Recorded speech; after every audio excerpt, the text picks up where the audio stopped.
మూడవ తెలంగాణ శాసనసభ యొక్క సభా అధ్యక్షుడిగా గడ్డం ప్రసాద్ కుమార్ గారిని ఈ శాసనసభలో కాంగ్రెస్ పార్టీ, భారత రాష్ట్ర సమితి, అదే విధంగా సిపిఐ, ఎంఐఎం పార్టీలు ప్రత్యక్షంగా మద్దతు పలికి ఏకగ్రీవంగా ఎన్నిక కావడానికి, అదే విధంగా భారతీయ జనతా పార్టీని కూడా సంప్రదించడం జరిగింది. వారు కూడా పరోక్షంగా ఈ ఎన్నిక ఏకగ్రీవం కావడానికి సహకరించారు. సభాపక్ష నాయకుడుగా మా సభ్యులకు, భారత రాష్ట్ర సమితి అధ్యక్షుడు మరియు శాసనసభ్యులకు, ఎంఐఎం అసదుద్దీన్ ఓవైసీ గారికి, అక్బరుద్దీన్ ఓవైసీ గారికి, సిపిఐ పార్టీ నాయకులకు అందరికీ, ఆ పార్టీ అధ్యక్షులకు, శాసనసభ్యులందరికీ కూడా ఈ సభాపక్షాన మనస్ఫూర్తిగా వారికి ధన్యవాదాలు తెలియజేస్తున్నాం. ఈ సభ ఒక మంచి సాంప్రదాయానికి మొదటి రోజే మనమందరము ఒక మంచి సాంప్రదాయాన్ని ముందుకు తీసుకెళ్లడానికి అందరూ సహకరించడం, ఈ సాంప్రదాయం భవిష్యత్తులో కూడా కొనసాగాలి. ఈ మంచి సాంప్రదాయము సభ సమన్వయంతో, అందరి సహకారంతో ఈ సమావేశాలను మనం నిర్వహించుకుంటే తెలంగాణ ప్రజల యొక్క ఆకాంక్షను, తెలంగాణ ప్రజల యొక్క ఆలోచనను ఈ సభ ద్వారా పరిష్కరించడానికి అవకాశం ఉంటుంది. అదే విధంగా గడ్డం ప్రసాద్ కుమార్ గారు నా సొంత జిల్లా, నేను ఎక్కడి నుంచి అయితే శాసనసభ్యుడిగా ప్రాతినిధ్యం వహిస్తున్నానో ఆ ప్రాంతం వాడు. వికారాబాద్ కి చరిత్రలోనే గొప్ప పేరుంది. నిజాం సర్కారు ఉన్నప్పుడు చాలా రుగ్మతలు ఉన్న వాళ్ళకి వైద్య సహాయం అందాల్సిన వివిధ రకాల ఇబ్బందులు ఉన్న వాళ్ళందరినీ కూడా వికారాబాద్ గుట్ట మీద వైద్యం చేస్తే అందరికీ ఆ రుగ్మతలు తగ్గి సమస్యలు పరిష్కారం అవుతాయని తెలుసు.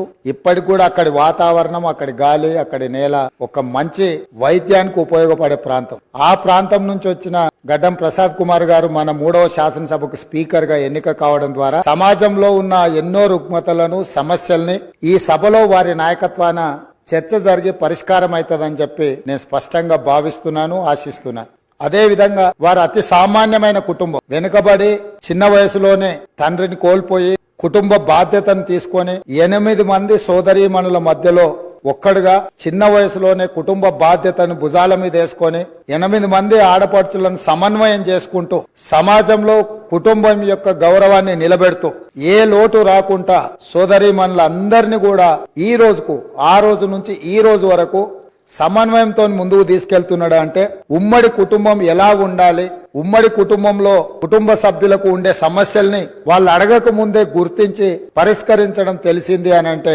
ఈ శాసనసభ కూడా స్పీకర్ గారి కుటుంబం. మనందరం కూడా వారి కుటుంబంలో సభ్యులం. అది ప్రతిపక్షము, పాలకపక్షము, విపక్షము అనే విభేదాలు లేకుండా సభ్యులంటే ఈ సభ యొక్క సభ్యులు. ఆ సభ్యులు లేవనెత్తే అంశాలను, వారు లేవనెత్తిన అంశాలలో ఉన్న లోతును దృష్టిలో పెట్టుకొని తప్పకుండా స్పీకర్ గారు ఆ సమస్యలకు పరిష్కారం చూపిస్తారు.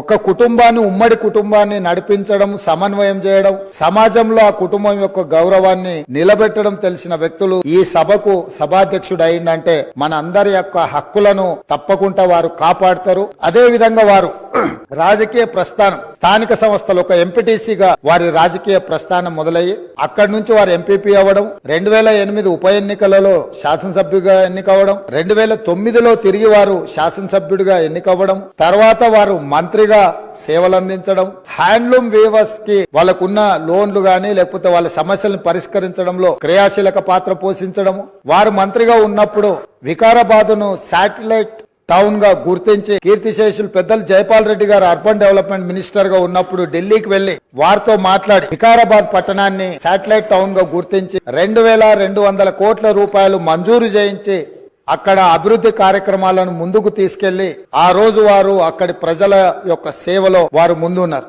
అదే విధంగా అక్కడ మెడికల్ కాలేజ్ కావాలని వారే ఆ రోజు ఆ ప్రతిపాదన తీసుకొచ్చి ఈ రోజు మెడికల్ కాలేజ్ మంజూరు అయింది.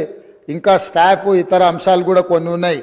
వారే అక్కడి నుంచి ఆదేశాలు ఇచ్చి తప్పకుండా ఆ సమస్యను పరిష్కరించడమే కాకుండా అప్పా జంక్షన్ నుంచి వికారాబాద్ మన్నగూడ చౌరస్తా వరకు రోడ్ వైడనింగ్ విషయంలో గాని వీటిలలో కూడా వారు ప్రత్యేకమైన చొరవ చూపించి ప్రాంతం యొక్క అభివృద్ధిని వారు ఎప్పుడూ మర్చిపోకుండా, వారు ఎన్నికలలో గెలిచిన ఒకవేళ ఫలితాలు వారికి అనుకూలంగా రాకపోయినా వారెప్పుడు కూడా ప్రజలకు దూరంగా ఉండలేదు. వారి నాయకత్వంలో మనందరం ఒక ఆదర్శవంతమైన శాసనసభగా నడిపించడానికి వారి పూర్తిగా మన అందరికీ దశ దిశ నిర్దేశిస్తారు. వారిని మనస్ఫూర్తిగా ఎంపీటీసీ నుంచి శాసనసభాపతిగా ఈ రోజు బాధ్యతలు నిర్వహించే వరకు వారి యొక్క రాజకీయ ఎదుగుదల కావచ్చు, ప్రజా సమస్యల పరిష్కారంలో కావచ్చు, వారి యొక్క కృషిని అభినందిస్తూ నేను ఏ ప్రాంతం నుంచి అయితే శాసనసభ్యుడిగా ఎన్నికైనానో మా ప్రాంతానికి సంబంధించిన శాసనసభ్యులే ఆ ప్రాంత నివాసే వికారాబాద్ జిల్లా ఒకప్పుడు డాక్టర్ మరి చెన్నారెడ్డి గారు ఆ ప్రాంతం నుంచి వచ్చి దేశ రాజకీయాలలోనే అత్యంత క్రియాశీలక పాత్ర పోషించారు.